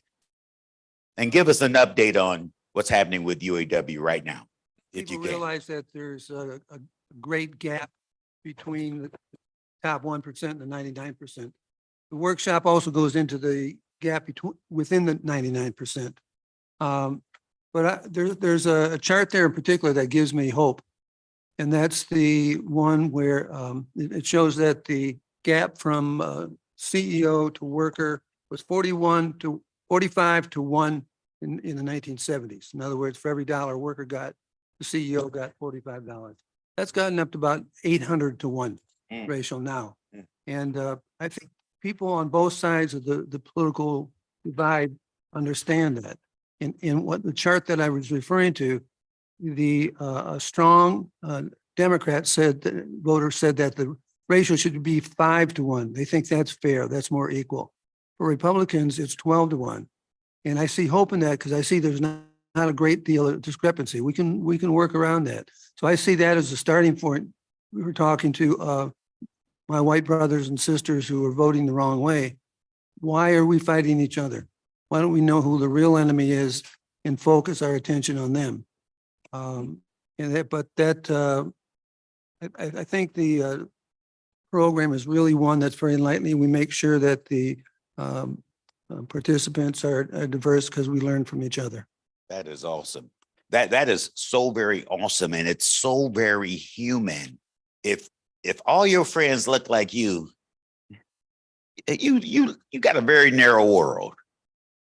You got a very narrow world. And I'm telling you, I love all of my friends who don't look like, because I wear they behind out too. I love it. But I got some strategic relationships. I got one Arab American friend. Well, one in particular that I love. I love this guy but we always talk about a lot of my Arab American friends were Republicans before September 11th. Did you guys know that? They were wrong then. They're on the right side of history now, on the right side of political history. And then my wife and I, we traveled with one of my Arab American friends and his wife, and the airport is a wonderful experience for Black people all of a sudden. Because the TSA guys, they call all the Black, Mr. Wheeler, you come over here. You over in that line. I ain't never seen it. It's wrong still. Disparate treatment is wrong. But they just let the Black people walk through, and everybody that looked like they might be Middle Eastern. Miss Stanton, you could almost. You are? Okay, see? See? Do they treat you different in the airport? Oh, yeah. Oh, my. Talk about that for a second. Half Palestinian and half Irish. Oh, you are catching it. He has a large beard, so he always gets the pat down. Always gets picked out. Oh, yeah. How does that feel? Talk about that, because Black people live racism and discrimination. My wife and I were just in Chicago, for example. You talk about microaggression. We called it, we jumped in a taxi on our way to the airport, and we were in this, ritzy upper thing. We come from the bottom, but so we were just experiencing the life that Gloria has come to be accustomed to. But we're trying to get out of our little parking space. An older white guy came and pulled his car up, and we couldn't get out. And the taxi driver say, "Sir, I need to get out." He got back in his car, backed up by 2 feet, still not enough. And I think out of frustration or out of just insensitivity, don't give a hoot, he got out and threw his key to the doorman and went inside. And we had to wait for somebody else to move his car. Now, am I hypersensitive? Or is that a microaggression? Macroaggression. If I had got out and slapped the crap out of him, I don't think like that, Bush Rob. I'm just saying. I want to, before I die, I want somebody to say he was a good Christian man. He's a candidate for the deacon board or something. But man, that was so frustrating. Talk about it though, Stanton. I think, and I by no means speaking for the entire Arabic community. Well, that's okay. We get called upon all the time. Tell us how Black people feel. A general fear that we're, as an Arab American woman, that we will be perceived as a terrorist. Wow.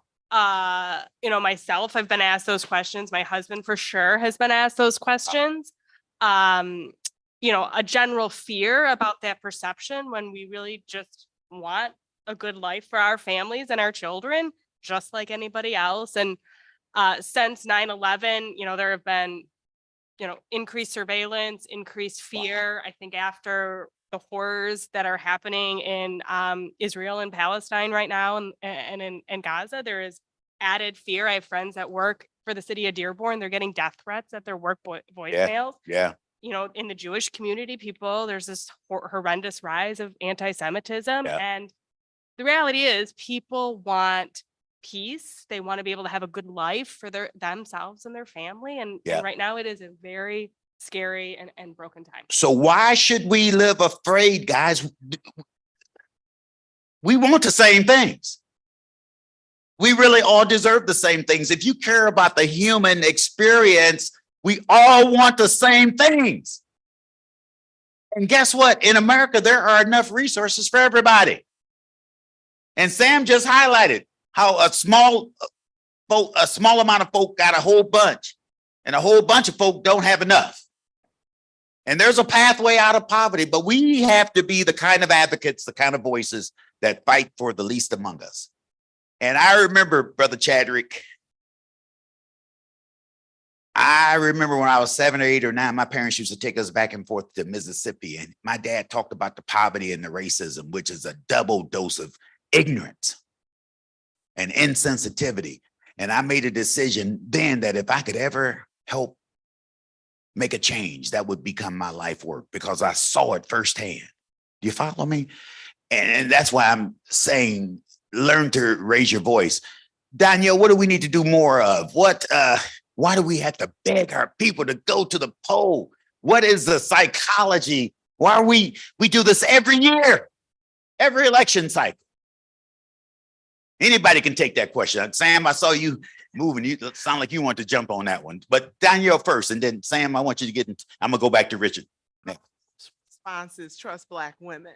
Ooh. Because we are the ones who often are out in the street advocating, bringing issues to the fore. I look at around the room today, it's majority women.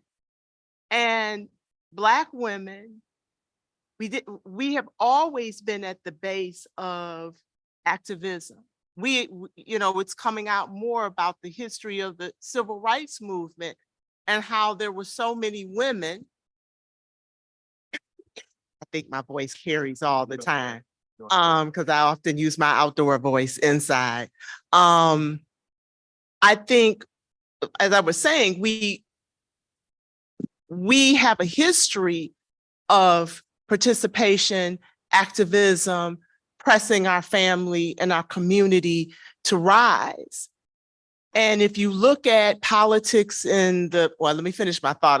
I got thrown off by you not being able to hear me, but I wanted to specifically talk about the civil rights movement and how it's being revealed how many Black women were in the fore pushing for civil rights, but yet they were not the ones that were out front. For example, at the March on Washington, the 60th anniversary, one of the things that Reverend Sharpton and the other planners wanted to do was to make sure that women were present and in the forefront. Because in 1963, that was not the case. There was only one woman who was at the forefront, and she still was in the background. So I say trust Black women because we are the ones that usually bring the issues to the fore. And that's no disrespect to my other sisters in the struggle as well from different ethnicities and backgrounds. But the Democratic Party has even said that Black women save democracy. Right. That's right. Mr. Biden said that very publicly. Yes, but the issue I have, Hester, and I speak now solely for myself, is that when Black women then come forth and say, we have a list of legislative priorities, when we say that in Washington, when we've said that in Lansing, we have been told, thank you so much for your help and participation. Yeah. However, we've got to get these other things done. Yeah. And when we do these things under whatever party affiliation you support, when we do these things, it'll be good for Black people. Yeah. But that's not true. We have not found it to be true yet. Yes, there's some spillage.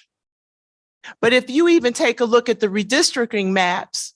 Go ahead. And right now, I am personally a member of a standing lawsuit that's challenging these maps. The issue is, yes, they're drawn to, they weigh heavily more towards Democratic candidates, but the issue is in Southeastern Michigan in particular, Black people have lost a bit of their political power because lines are drawn. Like I live in a House representative district that goes roughly from Detroit, Davison and 6 Mile area, where it's Davison and 6 Mile connect there, all the way to 13 Mile and Warren. Wow. Wow. And then if you look at the way we vote, this is another reason why voting is important. Oftentimes, depending upon how a district is drawn, African Americans are outvoted. So who gets the say in what matters comes before the legislation? Who gets to say who will represent them? So to bring it full circle and give you the short story, that's why I say listen to Black women, listen to women, because oftentimes too, we are the ones who are economically disadvantaged. We can't even get hospitals and doctors and nurses to listen to us when we say we're in pain, and women leave up out of here, or they survive and their children don't survive. We're the ones who can't get the type of pay because there's still pay inequities. So not to say that everybody else doesn't live these inequities and these challenges, but disproportionately African-American women live those lives. And many of us do not know how to articulate it because we are busy living. We are busy trying to take care of our children. We are busy trying to keep our families and our communities together. However, this is why, again, voting is so important, because the changes in the voting laws allow us to vote early. That's I right. always call it voting in your pajamas, but absentee ballot. You have time now to investigate and research the people who have the audacity to step forward and run for an office. And I give those people props, but a lot of people don't need to represent nobody. That's exactly And right. it definitely to represent Black people, because they're not even willing to come into Black communities and have conversations with us about our concerns, and at least, as I call it, fake the funk and act like they want to deal with us. So Go right ahead. I'm gonna stop there. Go right This is ahead. my soapbox, but that's why voting is important. Yeah, Stephen Atara. She says so many things, but how many do you know the names Ella Baker or Fannie Lou Hamer or Shirley Chisholm, for example? If you know those names and know who they are, then you will know that what Danielle just highlighted. There were Black women that carried the civil rights movement on their shoulder, and none of them got the attention. And there are Black women that keep the Black family solid.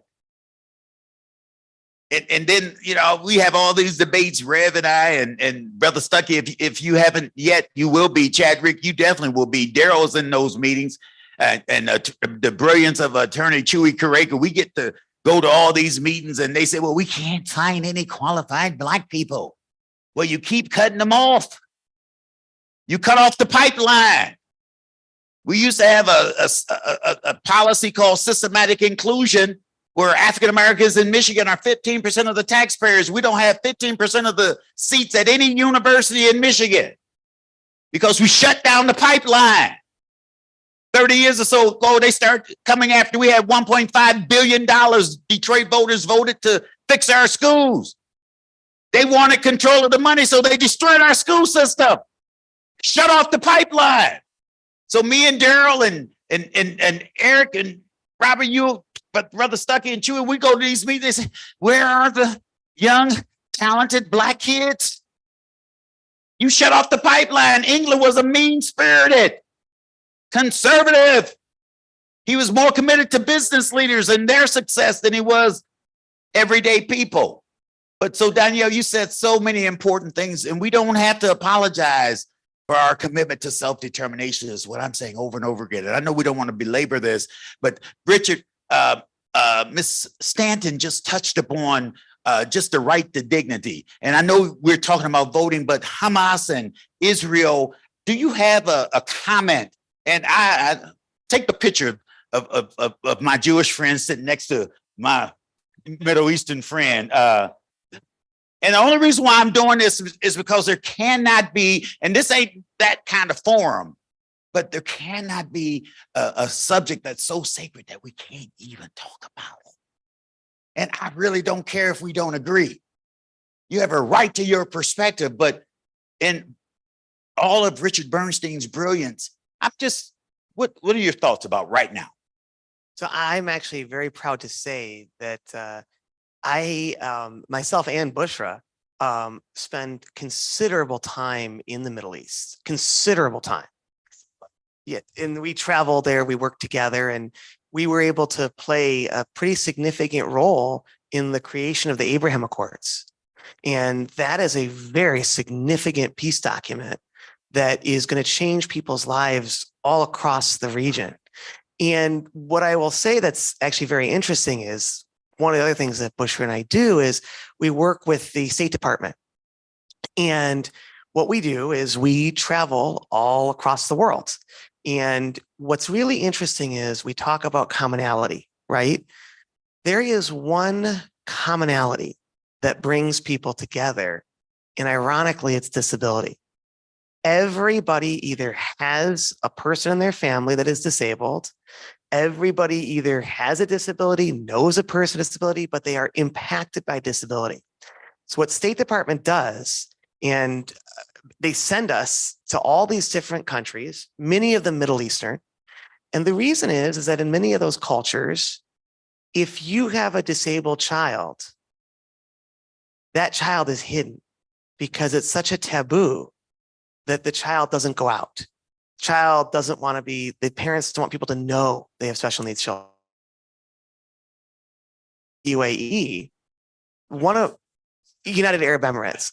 Oh, yeah, sorry. One of the kings, there's 7, but one of the kings basically said when he met with us, you know, I never realized what impact my child could have on the world. And I've been private about this, and I've never shared with anybody, but my children have severe disabilities. He says, and now I realize their potential, what they can accomplish, what they can achieve, and what they can actually do. And what was fascinating was, I don't want to go on too much longer, but what was really interesting is where this is a Baptist preacher instinct. Go right ahead. But where this is very interesting is that I was in Israel during the last war that they had with Hamas.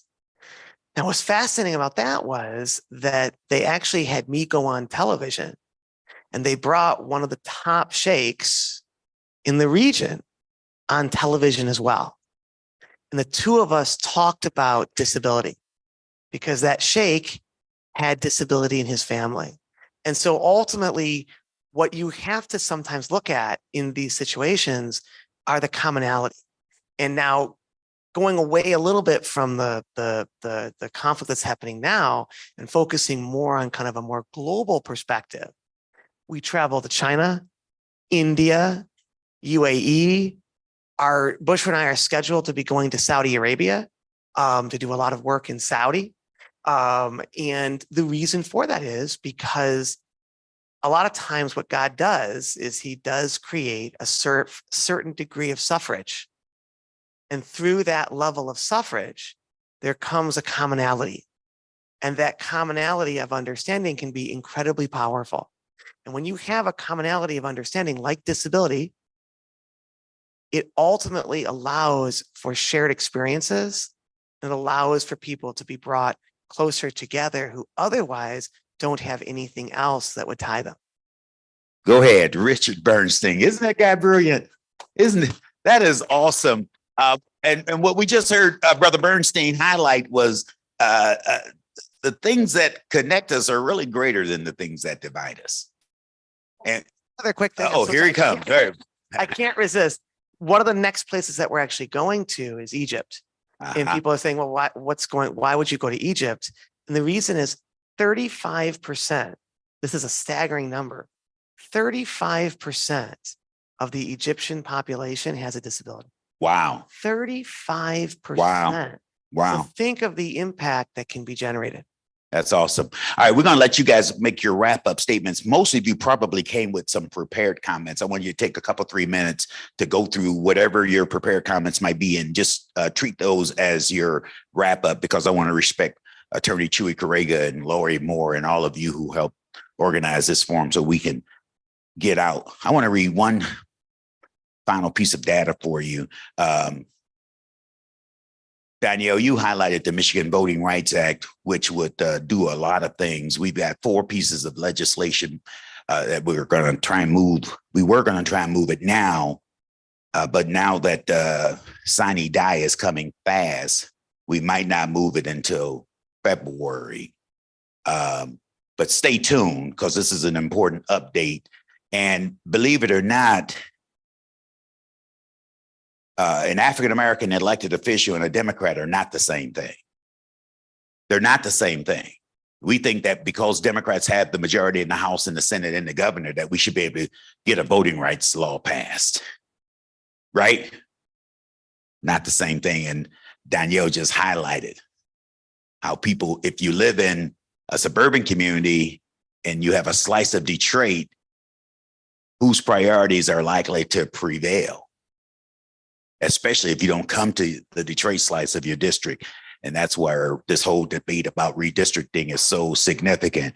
But the racial balance of the United States electorate is changing, and we need to fight to protect against voter suppression and subversion targeted at silencing the growing non-white population. Non-white eligible voters have accounted for more than 3/4 of total US electorate growth since 2000. You hear what I'm saying? Somebody is paying attention. From 2000 to 2018, the nation's eligible voter population grew from 193.4 million to 233.7 million voters, an increase of 40.3 million. Voters who are Hispanic, Black, Asian, or another race or ethnicity accounted for more than 3/4 of the growth.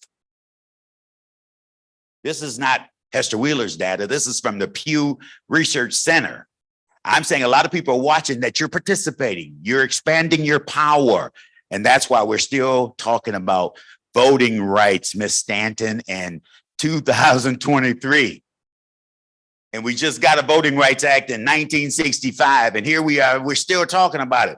And prior to 1965, there might have been 600 Black people elected to public office across the country. Today is over 12,000 because of the Voting Rights Act. You hear what I'm saying? Measurable, meaningful progress. Okay, so I know I've said enough, but I appreciate you guys. Sam, I want all of you to make your final statements. I know you have prepared remarks. If you can do it in a couple, 3 minutes, but I want to be fair with you, and we're going to give the microphone back to Attorney Chua-Correga. And before you guys get your cameras in the ready position, because we're going to take a nice group photo. I'm going to be right in the middle, and I want y'all to make sure before this panel leaves the stage. Sam, what else you got? First of all, I said, if you know those statistics, I think the Republican Party does, and the Heritage Foundation, the Fox News. That's why the attempt to squelch the Black vote and Hispanic is even more intense. But I think people have said, why should I vote? My vote doesn't matter. They've got lots of evidence. And one is that we have an electoral system that no other nation, no other emerging nation from the third world or any of the old Soviet republics have adopted. Nobody does electoral college because it's basically anti-democratic. It's winner take all. So you can have 49.9% of the vote and you'd have zero power. Under a parliamentary system, you would have 49.9% of the power.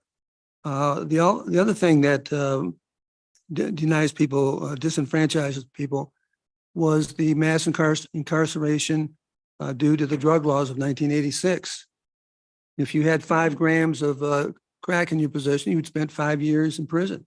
If you had 500 grams of powdered cocaine and you were taking it in your mansion in Grosse Pointe Woods, or you wouldn't be arrested probably, and you wouldn't be in jail. You wouldn't be in prison. So I got into that during the Florida vote. I know that we all know that Bush won by a 5-4 vote in the Supreme Court, but there were 400,000 ex-felons who were denied the vote in Florida. Since that has been corrected, but if just 1% of those had been reinstated their right of citizenship to vote, Bush would have lost. I have no doubt about that. The other thing that's what's wrong besides the winner take all system is in the Senate, we have filibuster that's still around. Why? You know, it's undemocratic. It takes 60 votes to pass anything that's really progressive, that whole list that Danielle had. So 41 senators can deny the kind of social and economic justice progress that we hope to make, but they only represent 21% of this country's population. So when people are discouraged and they say, why did my vote doesn't matter? You got to be honest with them. But what it means that we have to intensify our are campaigning and get people out to vote so that even, well, not Trump, but at least his supporters will have to say, well, I guess we got our asses kicked. Thank you, Sam Stark. Thank you so very much. We're gonna go to Brother Bernstein, come back to Sister Stanton and Danielle, because she's so powerful, and I know the power of Black women. I want Danielle to have the last word, because even if you're married, just wait and see how many of you guys are married. Raise your hand. Raise your hand. So you know what it means to just let your wife have the last word. I don't care. It's healthier not to disagree. Just I'm going to call my Sora, who happens to be your wife, when I leave here and tell her what you said. don't do that. Don't do that. I don't want to be in trouble. Richard Bernstein, final comments, then Sister Stanton, and then Danielle, you got the last word. Well, I come bearing gifts. Oh, Yes, I come bearing gifts. And the gift that I'm going to leave all of you with is I have nothing more to say. oh, that's a stroke of brilliance, Richard Bernstein. And, you know, I didn't put him on the spot, but I have stolen one of his greatest speeches. And and you can ask him about it. You might even be able to go out on YouTube somewhere and find it. But he has a speech where he concludes with the statement, "Touch the face of God." It is an awesome speech. It is an awesome speech. It will move your heart. So thank you very much, Richard Bernstein. Sister Stanton. Not giving you the gift of time. But I do want to go back to one thing I was not expecting to talk a lot about, which was sine die, which is one of the more technical pieces related to our legislature. And the end of the legislation cycle is important, not just because it wraps up and you've got to reintroduce everything, but no legislation, unless it was voted by giving it immediate effect, which needed a certain threshold of votes, can go into effect until the 91st day after the close of session. Thank you. And so that means that's impacting the presidential primary. If you get the earned income tax credit, that's been a long time love of the league, big policy priority. We can't get those checks out until after that 91st day, and all different other types of legislation. So that's a really, really important technical piece. So when we talk about days like today, understanding the technical part of the policymaking process is power. And it takes away power from people that are just, the organized lobbyists and people that are in power if you understand what those technical processes are. We've talked a lot about the presidential election, Yes. but local elections are really essential. And so I have a point, the last election in Jackson County specifically, only 11% of eligible voters turned out. And what that means in those very specific local elections is that organized power, special interests, they often put things up at those times and organize their specific block of voters because they know it's likely to pass and there's not a lot of voter turnout. And that can work for really exciting things. That can be a tactic for organizations like ours to put something up and turn out your vote. But it means you're giving more power for very specific local elections. You're giving up your power. So it's not just the federal elections. It's not just when the governor's on the ballot. It's also these local elections that are really, really, really important. I know we talk about the president for a bunch of reasons, because we had the most racist, the most mean-spirited, Right. the most ignorant, the most in trouble. I think, how many charges does he face right now? I mean, raise your hand if you think, just to show you what American propaganda and privilege and power looks like. Raise your hand if you think this guy's going to jail. What a tragedy. Nobody thinks he's going to jail. Okay, raise your hand if you think he should go to jail. So doesn't that mean you're living some type of psychological conflict? Doesn't that affect the way you think? That might be a form of situational depression. You really have to dwell beneath your privilege if you watch all of this ignorance and all of this wrongdoing and you know nothing's going to happen.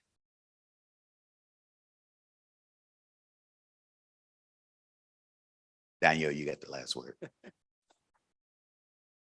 To that point, Hester, it's not that I don't think something is going to happen. I don't think what should happen will happen. I am confident. I'm probably one of the few people that believe something will happen, but will it be sufficient? Will it rise to the level of punishment that he should receive? He has decimated this country, and